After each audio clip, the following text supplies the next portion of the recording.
नमस्कार दोस्तों, आप सभी का स्वागत है विवेक इंस्पायर इंडिया यूट्यूब चैनल में।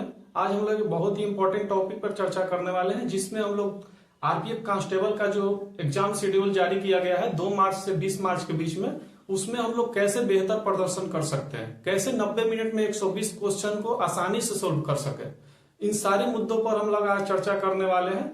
तो हम लोग इस वीडियो में चलिए आगे बढ़ते हैं। और वीडियो को आगे बढ़ाने से पहले अगर आप लोग इस चैनल पर नए जुड़े हैं तो सबसे पहले आप इस चैनल को सब्सक्राइब कर दें, नोटिफिकेशन को ऑन कर दें, ताकि हमारा कोई भी अपडेट्स आए तो सबसे पहले आप तक पहुंच सके, और इस वीडियो को लाइक कर दें। तो चलिए हम लोग इस वीडियो में आगे बढ़ते हैं। तो हमारा आज का टॉपिक है आरपीएफ कांस्टेबल का जो एग्जाम होने वाला है उसके बारे में। उसमें सबसे मेन मुद्दा है कि हमारा टाइम जो है कम होता है, 90 मिनट्स होते हैं और नंबर ऑफ क्वेश्चंस 120 होते हैं।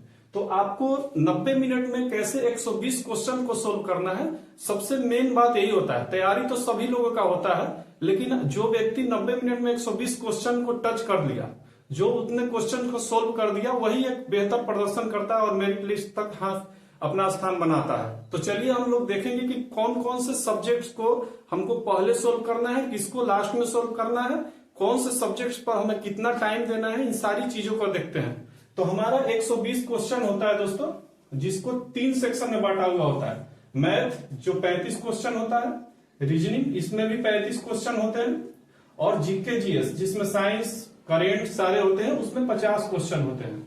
तो हमें देखना होगा कि सबसे पहले कौन से सब्जेक्ट्स को हमें सोल्व करना चाहिए। बहुत सारे लोग क्या होता है कि जैसे हम लोग सीबीटी एग्जाम के दौरान कंप्यूटर ऑन होता है, जो शुरू में हमारा क्वेश्चन आता है वहीं से बनाना स्टार्ट कर देते हैं। वो ये नहीं देखते हैं कि हमारा पहले मैथ का सब्जेक्ट आ रहा है या जीके जीएस आ रहा है। तो इन सारी चीजों को हम लोग को ध्यान में रखना होगा। तो सबसे पहले हमें जो है मैथ वाले सेक्शन को लेना है। अगर आपके एग्जाम के दौरान जीके जीएस भी पहले आता है तो एग्जाम में हमको मैथ वाले सेक्शन पर जाना है सबसे पहले, और मैथ वाले सेक्शन को सोल्व करना है। उसके बाद रीजनिंग को करना है, और सबसे लास्ट में हमको जीके जीएस को करना है। अब हम लोग चर्चा करेंगे कि कौन से सब्जेक्ट्स पर कितना टाइम देना चाहिए हमको।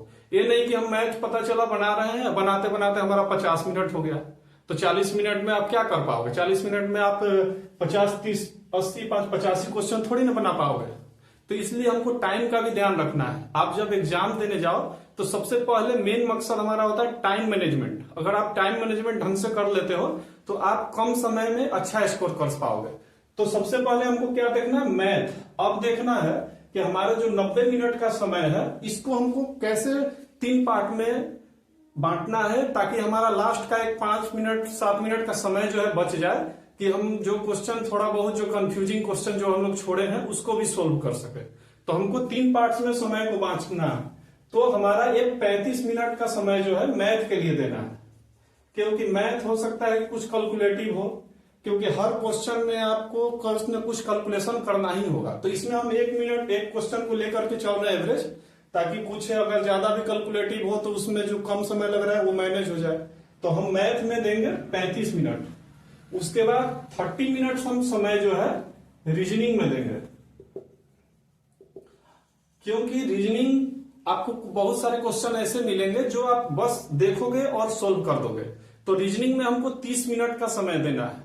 आप देखिए 35 मिनट जो यहाँ दे रहे हैं, 35 से 36 मिनट यहाँ नहीं होना है। भले ही 35 मिनट में आप 30 क्वेश्चन ही सोल्व कर पाए, तो आपको क्या करना है, उस क्वेश्चन को छोड़ करके उतने क्वेश्चन पर ही स्टॉप करना है और नेक्स्ट सेक्शन की ओर बढ़ जाना है।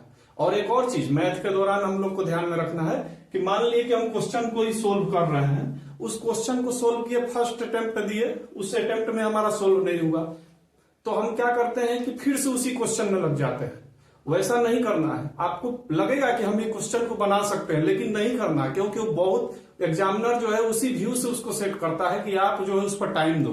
तो उसको क्वेश्चन को हमको वहां सोल्व नहीं करना है, उसको छोड़ देना है, स्किप करके आगे बढ़ना है। क्योंकि अगर एक बार में जो क्वेश्चन बन गया वो बन गया, उसको ये नहीं कि अब हमको बना के ही दम लेना है, ऐसा नहीं करना है। उसको स्किप कर देना है और उसके बाद अपना नेक्स्ट क्वेश्चन पर बढ़ जाना है। तो हमको मैथ में 35 मिनट का समय देना है, भले ही चाहे कितना भी क्वेश्चन हमको बने।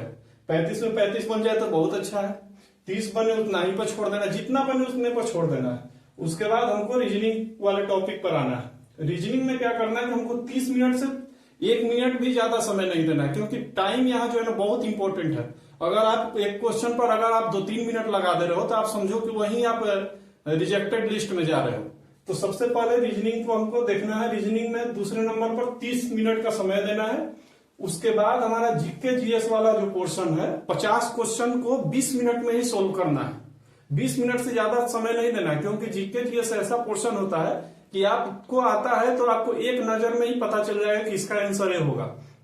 मतलब मैक्सिमम 10 से 15 सेकंड में आपको क्वेश्चन बनने वाले होते हैं। कोई कोई क्वेश्चन होता है जिसमें आप टाइम टेकन हो सकता है, लेकिन आपको 20 मिनट में कोशिश करना है कि हमको 50 के 50 क्वेश्चन सोल्व करना है। क्योंकि ये यूपीएससी और बीपीएससी का नहीं है कि आपको दे देगा कि हर ऑप्शन को आपको पढ़ के एकदम समझना है, एक से अधिक वाला ऑप्शन दे दिया, अब कैसे हम उसको सोल्व करें, कहीं गलत ना हो जाए, ये सब नहीं सोचना है। जो क्वेश्चन आएगा उसको 20 मिनट में हमको सोल्व करना है। और लास्ट का हमारा जो 5 मिनट बचेगा उसमें जैसे हम मैथ वाला क्वेश्चन में जो हम छोड़े हुए थे, या रीजनिंग में जो क्वेश्चन एक पे अटेम्प्ट किए वो नहीं बना, उन सारे क्वेश्चन को देखना है। और बाकी अगर जो क्वेश्चन छूट रहा है, आपको लग रहा है कि वो बन जाएगा, तो उन सारे क्वेश्चंस को भी देखना है। तो अगर आप इस स्ट्रेटजी को फॉलो करते हैं तो आपको बता रहा हूं कि बेहतर प्रदर्शन करके आएंगे आप बाकी स्टूडेंट्स से। क्योंकि हम भी जब एग्जाम दे रहे तो इसी स्ट्रेटजी को अपनाए थे और इसी के आधार पर हम जो है बेहतर प्रदर्शन किए थे और हमारा सिलेक्शन हुआ था। तो दोस्तों, आप लोग, मुझे पूरा विश्वास होगा कि आप लोग समझ गए होंगे कि हमको एग्जाम के दौरान कौन कौन से चीज पर ध्यान देना है। तो सबसे पहले हमको सेक्शन वाइज बांट लेना है, और सेक्शन वाइज में मैथ वाले सेक्शन को सबसे पहले प्रायोरिटी देना है, उसके बाद रीजनिंग को देना है, फिर जीके जीएस को देना है। और टाइमिंग का बात रहा तो इसमें हमको 35 मिनट का टाइम देना है 35 क्वेश्चन के लिए, इसमें 30 मिनट का टाइम देना है 35 क्वेश्चन के लिए, और इसमें 20 मिनट का टाइम देना है, इससे ज्यादा हमको नहीं देना है। और बाकी का जो 5 मिनट हमारा बचा, उसमें अगर आपको लग रहा है कोई क्वेश्चन जो हम सोल्व कर सकते हैं, मेरा छूट गया है, तो उस क्वेश्चन को देख लेना है। और इसी आधार पर अगर आप काम करेंगे तो आप बेहतर प्रदर्शन कर पाएंगे।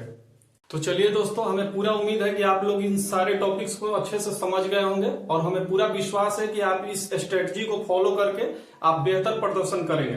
तो हम लोग आगे जितने भी अपडेट आएंगे आरपीएफ कांस्टेबल से संबंधित, उस पर वीडियो बनाएंगे और आप तक भेजने का कोशिश करेंगे। अगर आप लोग इस चैनल पर नए हैं तो इस चैनल को सब्सक्राइब कर लें, ताकि हम जो भी नए नए अपडेट आए इससे आपको अवगत करा सके, और नोटिफिकेशन को जरूर ऑन कर लें, और इस वीडियो को लाइक कर दें ताकि हमारा हौसला अफजाई हो। चलिए दोस्तों, धन्यवाद।